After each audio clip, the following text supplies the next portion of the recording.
Askeladd is the first best character in Vinland Saga if you were wondering, but that should have been obvious. Arnheid, however, is the second best character in all of Vinland Saga. Her short arc-long stint is so powerful that it created the mythology around the farmland arc that exists today. Her death scene where Thorfinn delivers his father's speech to her is the best moment in Vinland Saga and the climax of Thorfinn's character arc that had been building since chapter 1. It says so much about Thorfinn and how he's grown to finally understand and accept his father's pacifistic message and give the Vinland speech again to another dying slave, as his father did before him. But this moment is only as powerful as it is because we cared about Arnheid as much as we did. She makes this scene. The Farmland arc introduces nearly a brand new cast of characters, from Ketil to Omar, to Thorgil to Snake, and while old faces like our protagonists Thorfinn and Canute and Leif remain relevant, it's really on the backs of these new characters, particularly two I'm yet to mention, Einar and Arnheid, that this arc stands. These two characters are immediately interconnected because Arnheid primarily functions as Einar's love interest and motivation when they are both initially introduced. Immediately upon meeting Arnheid for the first time, Einar is practically in love with her, basically because she's really pretty and really nice to him. But the basic plot device of her being Einar's love interest immediately sets audience expectations, only for her to never meet them. The heart of Arnheid's character is tragedy, and Einar and Arnheid never got together because she dies before it can happen. I swore up and down until she was in the grave that she would pull through miraculously and end up with Einar because Yukimura seemed to be teasing them together throughout the whole arc. But my presumption was all part of Yukimura's master plan. We all thought this, we all wanted this, but that's the point. We don't get it. Arnheid, like Thorfinn and Einar, is a slave of Ketil, who is generally a kind slave master for the period, even promising Einar and Thorfinn their freedom if they cultivate a specifically treacherous part of his farm. Ketil seems to have this decorum with all of his slaves, but this is not purely out of the goodness of his heart. He also benefits greatly from this method. Ketil's flaw, as it is revealed as the arc progresses, is greed.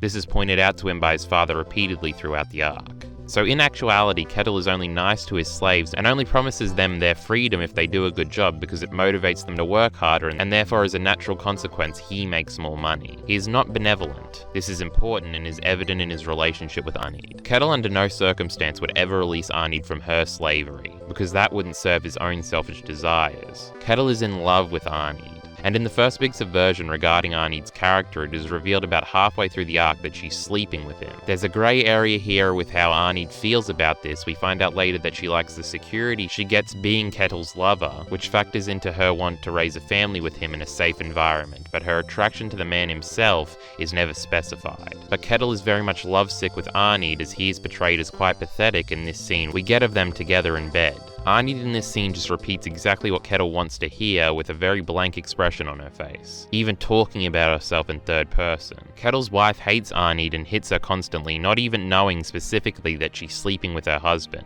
This is done for characterization. She is Ketil's old, ugly, jealous wife and is a nasty, unfeeling person, which Arnheid is the opposite of in every way. Therefore, besides the obvious of Arnheid being very attractive, that's why Ketil is into Arnheid. Ketil, importantly for his characterization, is living a lie. People believe him to be a war hero, the Iron Fist Ketil. But in fact, as it is revealed in the scene between he and Arnheid in bed, he is scared of all violence and ferocity. He even calls himself a coward here. He only admits this secret to Arnheid because he believes her to understand him. He even describes her as the light in his world when he says that the world is darkness without her. This is juxtaposed by Arnheid in this scene, who seems to be doing all of this for passionless security for her and her unborn child. Because another crucial bit of characterization for Arnheid is that she is pregnant again. Arnheid had a family once before. She had a son and a husband named Garda, but it ended horribly because Garda was a moron. He went off to fight for the right to some iron in their village's territory back when they were free. And while he and all the men were away on a quest for greed, their village was plundered, his son was likely killed, while Arnheid was sold into slavery, as Garda eventually was too. Later in the arc, when Garda finds his way back to Arnheid, he terrifies her, having changed drastically since the last time they saw each other. But she still loves him and the pre-slavery memories he represents. And therefore Arnheid is left in a predicament. She wavers in the decision to either stay and raise a family with Ketil in a secure but passionless relationship, or try to escape with Garda and attempt to rekindle the loving relationship she once had. Due to the plot, she is somewhat forced to try and run away with Garda, but when that fails and Arnheid is captured and Ketil returns and is told that she tried to run away, it crushes him. This comes right after he's been ordered by Canute to hand over everything he owns or be at war with the crown.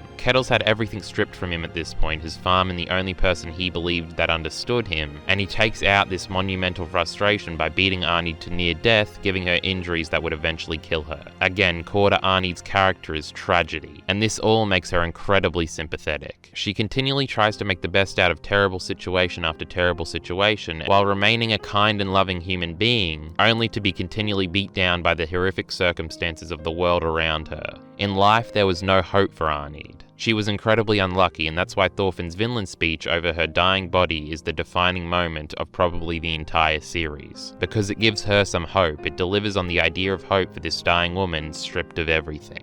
Thorfinn once watched his father give this exact speech and completely missed the meaning of it, because he didn't have the life experience to understand what his father's words meant. And now Leif, who always understood the weight behind this speech, is watching this kid he spent years searching for finally fulfill his father's legacy, as does the audience, and it's an extraordinary moment. But you couple Thorfinn completing his character arc with the weight of caring about the person dying more than some random slave we've known for 5 minutes, and now we, as the audience, finally understand the full breadth of what this speech means as well. Arnheid had no hope in her life, and here Thorfinn is in her last moments, offering her the idea of hope in Vinland. A country where there is no war or slavery or injustice, a place where Arnheid could have lived a full and happy life. And you feel this moment as you realize Arnheid and Einar aren't getting a happy ending, and she truly is dying. And overall, this is why founding Vinland is important. So there is never another Arnheid. This is Einar's motivation for helping Thorfinn create this country of paradise. So the tragedy of Arnheid never happens to anyone else. Thorfinn and Einar both say this exactly while they're standing in front of the grave they create for her on a cliff overlooking the sea. This handshake creates a bond between these two that survives to this day, and is a bond that the two of them never waver in.